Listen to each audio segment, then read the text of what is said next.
عجیب کمزوری ہے پھیلتی جا رہی ہے مومنین میں۔ قرآن کی آیات اور رسول اور اہل بیت رسول کے کنفرم اقوال اور فرمان ان پر اعتبار نہیں کرتے، اور ایک اہل منبر آ کے ان کو جو سہولتیں دیتا ہے نا، سہولتیں ہیں، اس پر اعتبار کرتا ہے، قرآنی آیات اور رسول اور اہل بیت رسول کی بات پر اعتبار نہیں کرتا۔ وہ جب بیان کرتے ہیں اس کو عجیب لگتا ہے۔ ہمیں تو بعض مقامات پر چہروں سے اندازہ ہو جاتا ہے نا، چہرے سے اندازہ ہو جاتا ہے۔ اگر آپ قرآن کی آیت سناتے ہیں، رسول خدا کا فرمان سناتے ہیں، علی اور اولاد علی کا فرمان سناتے ہیں، تو اس کے چہرے کے تاثرات بتاتے ہیں کہ اس کو یہ عجیب لگ رہا ہے، عجیب ہے، اعتبار ہی نہیں کرتا۔ اور میں ایسی ایک کلپ میں موبائل میں سوشل میڈیا وہ دیکھ رہا تھا، ایک جملہ میں نے وہ سنا، وہ ایک صاحب کہہ رہے تھے ایسے مولوی کے پیچھے نہ لگو، حسین بڑا لجپال ہے۔ کیا مطلب ہے اس کا؟ مولوی سے مراد اگر آپ کی ایک مستند عالم دین ہے، وہ مولوی اپنی طرف سے کوئی بات نہیں کرتا، عالم دین وہ ہے جو آپ کے سامنے قرآن اور اہل بیت کا مستند فرمان پیش کرے، اس کے پیچھے نہ لگو۔ رسول خدا نے جو فرمایا ہے انی تارک فیکم الثقلین، اس کا کیا مطلب ہے؟ انی تارک فیکم الثقلین، میں تمہیں دو گرام قدر چیزیں چھوڑے جا رہا ہوں، ایک قرآن اور ایک میرے اہل بیت۔ ثقلین یعنی دو گرام قدر چیزیں، ایک قرآن اور ایک اہل بیت۔ قرآن اور اہل بیت یہ تو آپ میری تائید کریں گے، یہ کنفرم بات ہے کہ اس وقت کئی علاقے ایسے ہیں کہ جہاں پر قرآن اور اہل بیت کچھ کہتے ہیں اور منبر سے 100% قرآن اہل بیت کے خلاف بات کی جا رہی ہے، قرآن اہل بیت کو سننے کے لیے ان پر توجہ کرنے کے لیے تیار نہیں ہے، اور جو قرآن اہل بیت کے خلاف بولتا ہے کھل کے، اس کی پذیرائی بھی ہوتی ہے، اس کو شہرت بھی ملتی ہے، اس کی جیبیں بھی بھری جاتی ہیں، ہاں، اور جو ہے نا وہ اس کو وہ پر لگ جاتے ہیں، اور اس گمراہ کن کی حوصلہ افزائی بھی کی جاتی ہے۔ خانہ کعبہ میں ولادت ہوئی، اور آپ نے جہاں دنیا کے اور بچے ولادت کے بعد روتے ہیں، جب نومولود روتا ہے اس کے والدین خوش ہو جاتے ہیں کہ بچہ زندہ پیدا ہوا ہے، نہ روئے تو پریشان ہو جاتے ہیں۔ شروع کا رونا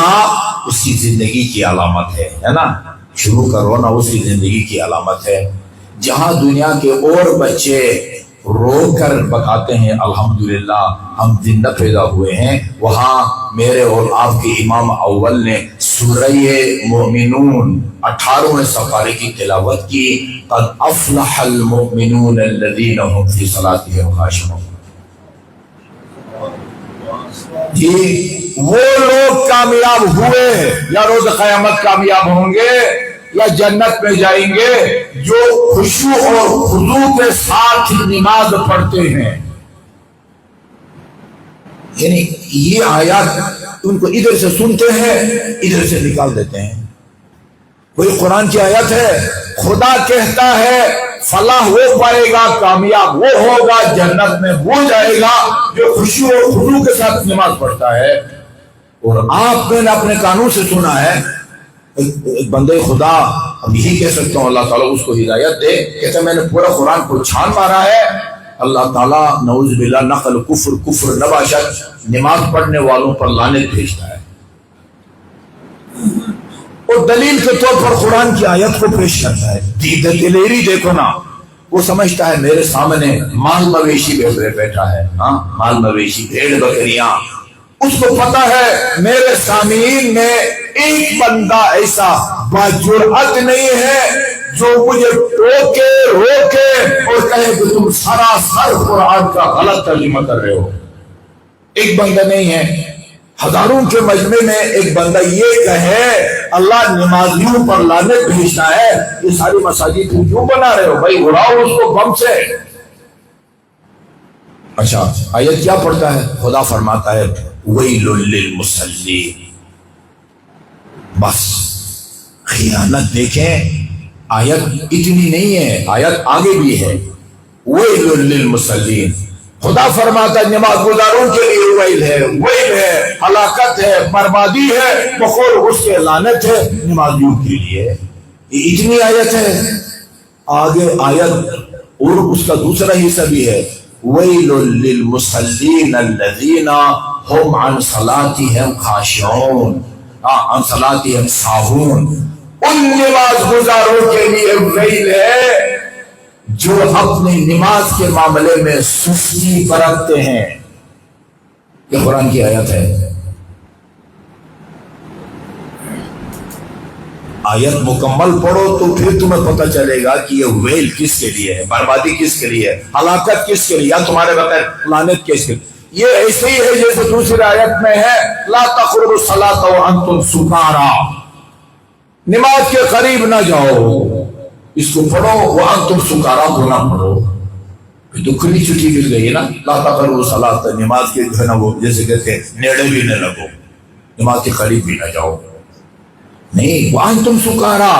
جب تم نشے کی حالت میں ہو نا، بعض روایات میں ہے اگر آپ کو سخت نیند بھی آئی ہوئی ہے نا اس وقت نماز نہ پڑھے، ہاں وہ تھوڑا سا آرام کر لیں،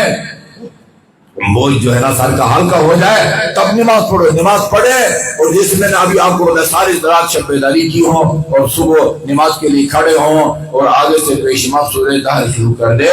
تو بعد میں توجہ کے ساتھ نماز کی طرف متوجہ نہیں ہوتا۔ لا تقربوا الصلاۃ وانتم سکارا، اس سے بڑا المیہ کیا ہو سکتا ہے کہ مومنین اثنا عشری، ہزاروں اثنا عشریوں کے سامنے ایک بندہ